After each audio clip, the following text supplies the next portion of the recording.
Chairman of the Organization for National Empowerment, Peter Alexander, says the party continues to be concerned about government's refusal to disclose details of how it has handled the Uanora redevelopment project thus far.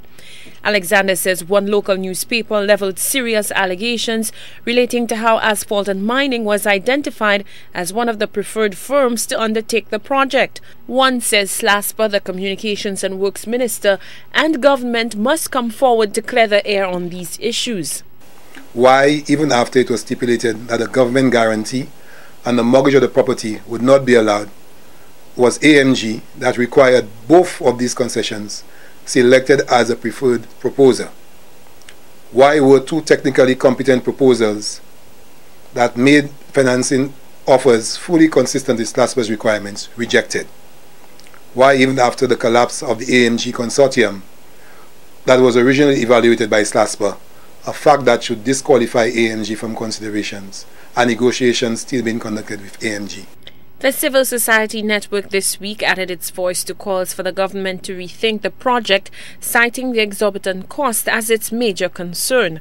Opposition leader Dr. Kenny Anthony says more voices have been added to the call for clarification and explanation because people realize the facts as relayed by SLASPA do not add up. Because everyone now understands that the AMM affair stinks, and that SLASPA has handled the process exceedingly badly and the integrity of St. Lucia has been compromised. I'm not talking about the integrity of the government, because this government has absolutely no integrity. Rather, it is the integrity of St. Lucia. And I really regret and truly regret that SLASPA did not seriously follow the rules of transparency and accountability in this matter. Meanwhile, Alexander says the government also needs to explain the implications of the proposed $432 million project to the country's debt-to-GDP ratio. He says the example of Greece being declared bankrupt with 115% debt-to-GDP ratio should serve as a wake-up call to St. Lucians, urging the country's leaders to carefully evaluate their own situations. When we have done the maths and have added up all the debt with this bill design finance, plus if we go into this $442 million project, we certainly see we're going to be above 100% of GDP.